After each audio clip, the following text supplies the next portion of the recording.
Bonjour chers parents et chers futurs parents, je suis Eunice Tellereau du blog éduquersonenfant.com et à travers mes capsules, je vous aide à réussir l'éducation de vos enfants.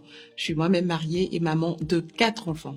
Dans cette capsule, nous allons parler de 6 principes à inculquer à nos enfants sur l'argent. Dans un monde comme le nôtre, dans lequel nos enfants sont de plus en plus bombardés par la publicité à la télé, la publicité sur les réseaux sociaux, les affiches publicitaires dans la ville, dans un monde comme le nôtre dans lequel nos enfants sont soumis à la pression de leurs copains qui possèdent tous des smartphones, qui ont tous des jeux vidéo, qui ont tous des chaussures de dernier cri, qui ont des marques. Dans ce monde-là, nous avons quand même besoin de communiquer à nos enfants certains repères et certaines valeurs pour qu'ils développent un rapport sain avec l'argent et les biens matériels. Cela va leur permettre demain de gérer correctement leurs finances. Comment faire l'éducation financière de ces enfants ? Lorsque nos enfants naissent, ils dépendent à 100% de nous. Et nous pourvoyons à leurs besoins. Ils peuvent recevoir occasionnellement des enveloppes de la part de tonton, de tata, qui vont directement entre nos mains et que nous gérons pour eux. Vers 6-7 ans, les enfants commencent à apprendre à calculer. Ils savent faire des additions, des soustractions et après ils apprennent les multiplications, les divisions. Et à ce moment précis, c'est intéressant de leur permettre d'être un peu plus familiers avec l'argent. Comment ? En leur demandant par exemple d'acheter la baguette de pain, de vérifier la monnaie, au supermarché, de donner l'argent à la caissière, de récupérer de l'argent, ou bien les emmener dans un supermarché et puis leur dire tu as droit à 2000 francs CFA ou 3 euros ou 5 euros, choisis un jouet qui te plaît, j'ai envie de te faire plaisir, puis vous restez dans ce budget-là. Donc ils peuvent comme ça se familiariser un peu avec l'argent pour comprendre les soustractions, les additions. Ça permet à leur cours d'être plus concret pour eux. Vers l'âge de l'adolescence, vous pouvez décider de rendre vos enfants un peu plus autonomes en leur donnant régulièrement de l'argent de poche et en permettant à vos enfants de gérer leur argent de poche. L'argent de poche doit être correct, suffisant en fait pour s'adapter aux besoins de l'enfant, mais en même temps, il faut faire attention, même si vous êtes riche, il faut éviter de donner un peu trop d'argent de poche à vos enfants. Pourquoi ? Parce que l'argent favorise l'autonomie. Et si vous donnez trop d'argent de poche à vos enfants, vous leur donnez un peu trop de liberté. Vos enfants sont adolescents, mais ils ont quand même besoin de votre protection. Au passage, le fait de recevoir un peu trop d'argent de poche est un facteur qui favorise la consommation d'alcool et de drogue chez les adolescents. Fermons la parenthèse. Quand vous donnez de l'argent de poche à vos enfants, vous devez être clair envers vos enfants sur ce à quoi est destiné cet argent de poche. Est-ce qu'il doit l'utiliser pour son transport, pour ses goûters, pour s'acheter quelques vêtements ?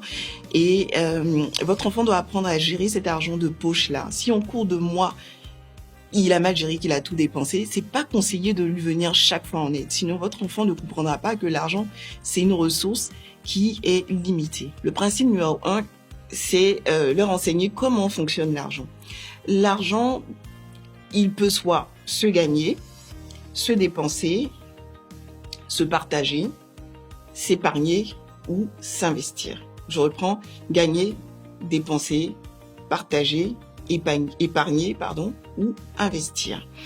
Et votre enfant doit savoir que l'argent ne sert pas juste à être dépensé. Il doit aussi avoir cette culture de partage et d'épargne. On va revenir dans la suite de la vidéo là-dessus. Deuxième principe à enseigner aux enfants, c'est le fait d'avoir un budget et de noter ses dépenses.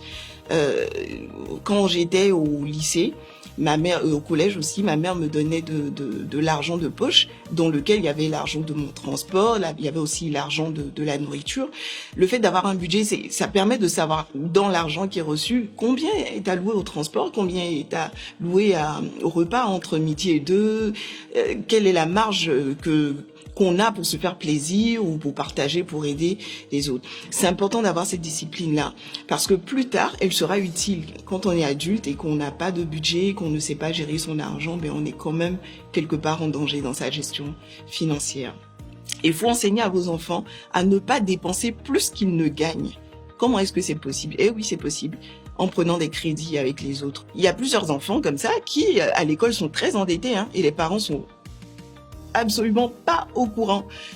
Moi, je me souviens quand j'étais élève, il y a une fille en particulier qui avait cette réputation-là de prendre des crédits avec tout le monde et de ne jamais rembourser. Ses parents n'étaient pas forcément au courant. Donc, c'est important d'échanger avec vos enfants et de leur dire que c'est pas bien de dépenser plus qu'on ne gagne. Parce que si cette habitude suit votre enfant à l'âge adulte, il sera quelqu'un de très endetté. Troisième principe à enseigner à vos enfants, c'est de faire la différence entre ceux dont ils ont besoin et ceux dont ils ont envie. Il y a une différence entre une envie et un besoin. Un besoin, c'est quelque chose de nécessaire, de fondamental. Aller à l'école, avoir son transport pour aller à l'école, l'argent du transport, pour aller à l'école, c'est un besoin. Parce que si on n'a pas de quoi payer son transport, on ne pourra pas suivre ses cours. Avoir une PS3, une PS4, une PS5, c'est une envie. C'est important que vos enfants fassent cette différenciation-là. Pourquoi ? Parce que ça va les aider à vivre dans le contentement, à reconnaître que quelque part leurs besoins sont pourvus et que les autres choses qu'ils souhaitent avoir ou posséder correspondent à des envies, donc c'est du surplus. Bien entendu, je ne suis pas en train de dire qu'il faut être très très strict et pour voir qu'au besoin et ne jamais faire de petites gâteries à ses enfants, pas du tout, mais c'est important que vos enfants le sachent dans leur gestion financière. Ils doivent être heureux de savoir que leurs besoins sont pourvus. Ils doivent apprendre à résister à la publicité, à ne pas faire d'achats impulsifs, échanger avec eux et puis discuter. Tous ces principes-là, vous allez les retrouver sur une chaîne YouTube qui s'appelle Tchatching, excusez la prononciation. C'est une chaîne YouTube qui a conçu des dessins animés pour éduquer justement financièrement les enfants. Et dedans, vous allez donc retrouver tous ces principes-là. Vos enfants doivent apprendre à se contrôler face à leurs envies.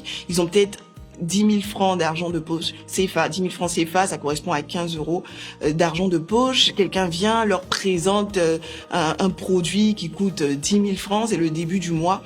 Ils ont envie du coup de tout acheter. Non, il faut se fixer des montants seuils au-delà desquels on se donne quand même un délai de réflexion avant d'acheter. Est-ce que la dépense correspond à un besoin ou est-ce qu'elle correspond à une envie? Est-ce que si je fais cette dépense, je pourrais continuer à pourvoir à mes besoins le reste du temps qu'il me reste? Voilà donc des principes très importants à enseigner aux enfants. Le quatrième principe, c'est apprendre à vos enfants à donner, à partager. C'est important. Pour ne pas avoir demain des êtres qui sont avares, égocentriques, qui ne pensent qu'à eux. Non, c'est important. L'amour, c'est une valeur fondamentale au sein de la cellule familiale. On ne peut pas aimer sans donner. C'est vrai qu'on peut donner sans aimer, mais on ne peut pas aimer les autres sans donner. Et si vous souhaitez que vos enfants soient des êtres aimants, qui sachent donner, recevoir de l'amour, faut leur apprendre aussi à donner aux autres. Et en la matière, ils nous copient pas mal, hein, donc soyons nous-mêmes aussi des exemples, des modèles. On peut récupérer leurs jouets et puis les offrir à des enfants qui sont avec eux, bien sûr, avec leur accord, les offrir à des enfants qui sont moins âgés. Ils peuvent, avec leur argent de poche, aider quelques amis qui traversent quelques difficultés, ou à leurs anniversaires, pourquoi pas, penser à leur offrir des cadeaux. Ça, c'est une très, très grande qualité, la générosité. Cinquièmement, c'est important d'apprendre aussi à nos enfants l'épargne, apprendre à mettre de côté un certain montant tous les mois, soit pour un projet, soit pour se constituer une cagnotte qui pourra être très utile en cas de besoin. Et je me souviens quand j'étais étudiante en France, quand je devais partir, ma mère m'avait vraiment sensibilisée sur l'épargne. J'étais boursière de l'État de Côte d'Ivoire. Elle me disait, il faut que tu épargnes, que tu épargnes, que tu épargnes. Je me suis retrouvée à 17 ans à gérer une bourse qui faisait autour de 450 euros aujourd'hui, donc ça fait 300 000 francs CFA. Fallait payer l'internat et puis vivre avec le reste. Donc tous les mois, je m'étais fixé comme objectif d'épargner 100 000 francs CFA, donc 150 euros. Et je respectais cette discipline. Ben, vous savez ce qui s'est passé? Au bout d'un an environ, j'avais 1 million sur mon compte. Moi, la jeune fille de 17 ans, 18 ans, 1 million sur mon compte, je me sentais millionnaire. Waouh, donc je suis millionnaire. Mais bon, après, il y a eu quelques difficultés. La bourse n'était pas très régulière et mes épargnes ont fondu comme peur au soleil. Ça n'a pas été évident. Mais vous voyez que le fait de parler, de partager vos principes avec vos enfants les aide et puis les guide, leur donne de bonnes habitudes. Et enfin, 6e principe, c'est leur communiquer la culture de l'investissement. Mon beau-père, il y tient particulièrement. Et il lui est déjà arrivé de rassembler ses petits-enfants pour leur parler du fait d'investir, d'être des créateurs de richesse. Bon, je sais pas s'ils comprennent tout ce qu'ils disent, mais franchement, ils captent quand même l'essentiel. Et un jour, ma fille m'a demandé de lui acheter des Scooby-Doo. Ce sont des fils en caoutchouc, voilà, en plastique, pour faire des porte-clés. Donc j'ai acheté les Scooby-Doo et s'est dit, il faut que je crée de la richesse. Elle a fabriqué un porte-clés. Elle m'a dit, maman, voilà, j'ai fabriqué un porte-clés, faut que j'arrive à le vendre. Je lui ai dit, ouais, bravo ma fille, vas-y, vends. Va chez les voisins, tu sonnes et puis tu leur dis que tu vends des porte-clés. Donc elle est allée au premier étage et puis elle a sonné, elle a dit, bonjour tata, je vends des porte-clés, voilà, j'ai ce porte-clés, il a 500 francs. Et la voisine lui a dit, ah ouais, c'est toi qui l'as fait? Bravo, je t'en commande 10. Tiens, 5000 francs. C'est pas. Ma fille était contente, elle a couru. Maman, je viens de gagner 5000 francs. Je dis, ouais, tape là. Génial. Et t'as commandé combien? 10 porte-clés. Waouh, faut que tu les fasses maintenant. Donc elle était toute motivée et s'est mise à faire ses porte-clés. 1 porte-clés, 2 porte-clés, 3 porte-clés, 4 porte-clés. Maman, tu veux pas m'aider à faire? Je lui dis, non, ma chérie, c'est toi qui as eu le bon de commande. Tu te débrouilles pour livrer le marché. Et si tu veux me sous-traiter du travail, tu me payes. Ah, maman, tu veux que je te paye combien? Je lui dis, tu me donnes 2000 francs dans tes 5000 francs. Ah non, maman. Donc, elle a continué à faire ses porte-clés toute seule. Et finalement, elle s'est débattue pour livrer ses 10 porte-clés. Voilà comment on peut, par des exercices tout simples, apprendre à nos enfants à investir. Je n'ai pas dit de faire travailler nos enfants. Je parle pas du travail des enfants. Il y a une nette différence. Je lis ici, le travail des enfants est la participation de personnes mineures à des activités à finalité économique et s'apparentant plus ou moins fortement à l'exercice d'une profession par un adulte.